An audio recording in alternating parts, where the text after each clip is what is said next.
विस्फोट हुआ और श्रीलंका में स्थित एक चर्च जल गया। कई विश्वासी मर गए। मेरी आशा है आप में से कईयों को यह हृदय विदारक घटना अवश्य याद होगी। दोस्तों, यह घटना भेड़ों में छिपे भेड़ियों के द्वारा ही संपन्न हुई थी। सो इस वीडियो में पवित्र आत्मा प्रकाशित वाक्य की पुस्तक उसके 13 अध्याय से भेड़ों में छिपे भेड़ियों को पहचानने के उपाय बताने वाला है। वीडियो अंत तक अवश्य देखें। चैनल सब्सक्राइब करके बेल आइकन जरूर प्रेस करें ताकि इस चैनल में आने वाले प्रत्येक वीडियोस के लिंक आप तक पहुंचते रहें।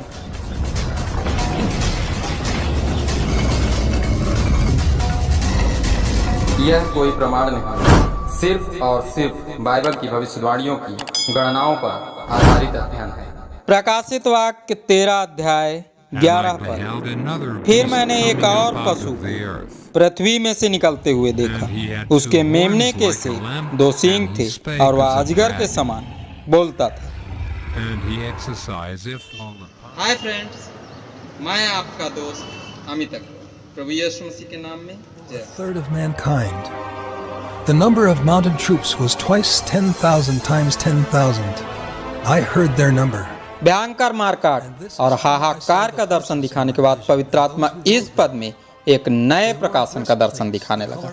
यूहन्ना जी ने देखा पृथ्वी में से एक और पशु निकलेगा। दोस्तों, हम जान चुके हैं कि समुद्र से निकलने वाला पहला पशु आने वाली भ्रष्ट सरकार का प्रतिरूप है। अब जानने वाले हैं पृथ्वी में से निकलने वाला दूसरा पशु कौन है। सो आइए अध्ययन को प्रारंभ करने से पूर्व प्रार्थना करें ताकि इस अध्ययन को अच्छी तरह समझ सके। आइए प्रार्थना करें। धन्यवाद सर्वशक्तिमान पिता परमेश्वर, हे राजाओं के राजा, प्रभुओं के प्रभु यीशु मसीह, जब आज की इस पवित्र दिन में आप हमें पुनः एक गहरा अध्ययन समझाने वाले हैं तो परमेश्वर हमारे आत्मिक आंखों को खोल ताकि इस अध्ययन को अच्छी तरह समझ सके। तेरा धन्यवाद, तूने प्रार्थना सुना। यीशु के नाम से मांगते हैं, आमीन। पृथ्वी में से निकलने वाला दूसरा पशु संभवतः झूठे धर्मों का प्रतिरूप है। अर्थात यूहन्ना जी द्वारा आत्मा कलीसियाओं से कहता है कि आने वाले अंत के दिनों में भ्रष्ट सरकार का वर्चस्व छाते ही झूठे धर्म उत्पन्न होंगे। जब मनुष्य स्वयं के हठीलेपन का शिकार बनकर सच्चे धर्म को त्याग देगा तब विनाश का पत्र प्रकट होगा। ऐसा थिस्सलुनीकियों की दूसरे पत्री उसके 2 अध्याय के 3 पद में स्पष्ट लिखा है। इन पदों से यह स्पष्ट हो जाता है कि मनुष्य धर्म के बिना नहीं जी सकता। दोस्तों, मैंने एक पुस्तक पढ़ी थी जिसमें एक वैज्ञानिक ने अपने अनुभवों को शेयर किया था। उन्होंने लिखा था कि हमारी टीम ने तुरंत पैदा हुए 4 नवजात बच्चों को ऐसे बियाबान जंगल में छोड़ दिया था जिस जंगल को हमने इसी शोध के लिए तैयार किया था। हम प्रतिदिन गुप्त कैमरों के द्वारा उन बच्चों की गतिविधियों को देखते थे। एक स्त्री को हेलीकॉप्टर के द्वारा भेजकर उन बच्चों को भोजन दिया करते थे। जब बच्चे किशोर हुए तब उस स्त्री ने उन बच्चों से कहा, अब तुम बड़े हो गए हो, सो कल से मैं नहीं आऊंगी। कल से तुम अपने भोजन का इंतजाम स्वयं कर लेना। बच्चे कुछ बड़े हुए। अचानक एक दिन उन सभी बच्चों ने एक वेदी बनाई और उसे ईश्वर मानकर उसकी इबादत करने लगे। अर्थात यह स्पष्ट हो गया कि मनुष्य ईश्वर और धर्म के बिना नहीं जी सकता।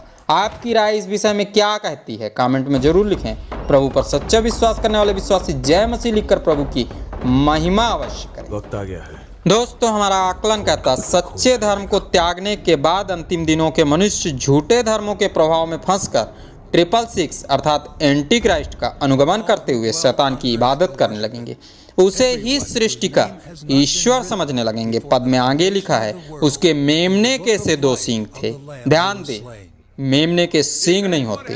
अर्थात अंतिम दिनों में नजर आने वाला यह पशु वास्तव में शैतान या उसका कोई बंदा होगा जो मेमने अर्थात प्रभु यीशु मसीह की नकल करेगा। पृथ्वी में निवास कर प्रत्येक मनुष्यों को भरमाने का हर संभव प्रयास करेगा। दर्शन के इस पद में आत्मा मेमने के 2 सींग दिखाकर उसकी सीमित शक्ति का प्रतीक दे रहा है। अर्थात उत्पन्न होने वाले झूठे धर्म भ्रष्ट सरकार के अधीन होकर कार्य तो करेंगे पर उनकी शक्ति अत्यंत सीमित होगी। वीडियो अपने मित्र और रिश्तेदारों को जरूर शेयर करें ताकि वे भी इस बहुमूल्य प्रकाशन को समझ सकें। कुरिन्थियों की दूसरी पत्री उसके 4 अध्याय के 4 पद में लिखा है, शैतान मनुष्य की बुद्धि को अंधा कर देता है। सो उसके प्रभाव में कार्य करने वाले झूठे धर्म भी मनुष्य की बुद्धि को अंधा कर देंगे। इन धर्मों के प्रभाव में फंसा मनुष्य स्वयं को धार्मिक समझने लगेगा पर वास्तव में धर्मांधता में जीवन जिएगा। वो सोचता तो होगा कि हम परमेश्वर के मार्ग में चल रहे हैं, हमारे द्वारा हो रहे कार्यों से परमेश्वर प्रसन्न है क्योंकि हम प्रत्येक रीति रिवाजों को पूरा करते हैं, उनका अनुगमन करते हैं, उन्हें पूरा भी करते हैं। पर वास्तव में ऐसा मनुष्य शैतान के अधीन होकर जीवन जीने का प्रयास कर रहा है क्योंकि परमेश्वर रीति रिवाजों से कहीं अधिक मन की दीनता से प्रसन्न होता है। इसी बात को स्पष्ट करने के लिए प्रभु यीशु मसीह ने लूका रचित सुसमाचार उसके 18 अध्याय के 10 पद में फारीसी और चुंगी लेने वाले का दृष्टांत सुनाया था। इस दृष्टांत में लिखे वचनों के अनुसार परमेश्वर की रीति रिवाज पूरा करने वाले फारीसी से कहीं अधिक चुंगी लेने वाले की प्रार्थना परमेश्वर को अच्छी लगी थी।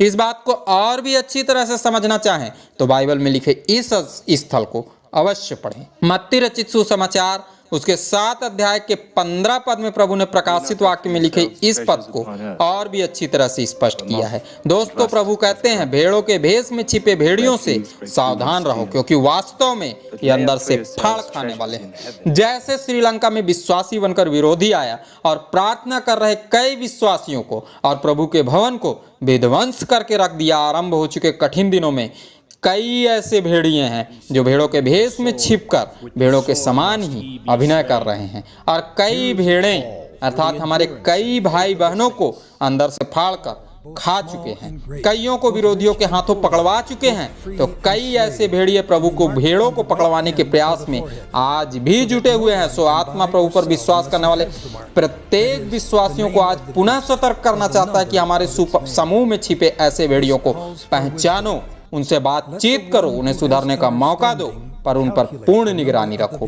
फिर भी ना माने तो मत्ती रचित सुसमाचार उसके 18 अध्याय के 17 पद में लिखा है, उसे अपना भाई मानना बंद कर दो, अर्थात अपनी गुप्त बातें बताना बंद कर दो। लगातार बढ़ रहे सताव और विरोध की प्रमुख वजह हम में छिपे यही भेड़िए हैं जो अंदर ही अंदर हमें फाड़ डालने के प्रयास में जुटे हुए हैं। अपनी राय कमेंट बॉक्स में जरूर लिखें। मत्ती रचित सुसमाचार उसके 7 अध्याय के 16 पद में लिखे वचन के अनुसार प्रभु ने हम में छिपे भेड़ियों को पहचानने के उपाय बताए।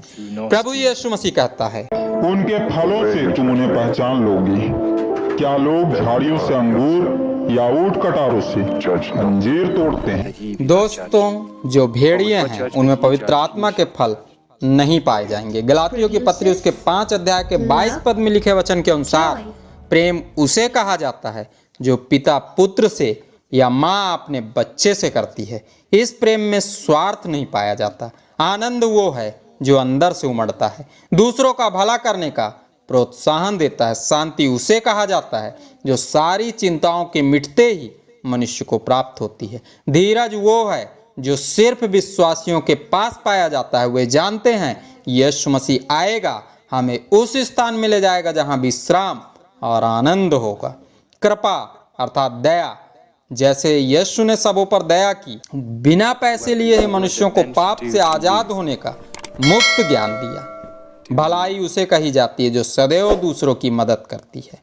विश्वास अर्थात प्रभु भी है, स्वर्ग भी है, वो हमसे प्रेम करता है, उसके लहू बहाने से हम शुद्ध हो चुके हैं। अपनी धार्मिकता को प्रकट करने हेतु हमने बपतिस्मा ले लिया है। उसके अनुग्रह से हमें निश्चय ही स्वर्ग में प्रवेश मिलेगा। नम्रता उसे कही जाती है जो निर्बलों की निर्बलता को सह लेता है। संयम रखने वाला मनुष्य जानता है कितना भी विरोध आए, हम किसी भी प्रकार से सता जाएं, पर एक दिन निश्चित न्याय होगा। सभी का पलटा परमेश्वर स्वयं लेगा और हमारे अच्छे कार्यों का हमें प्रतिफल देगा। वीडियो अच्छा लगा हो तो नीचे दिए लाइक के बटन को छूकर हमें प्रोत्साहित जरूर करें।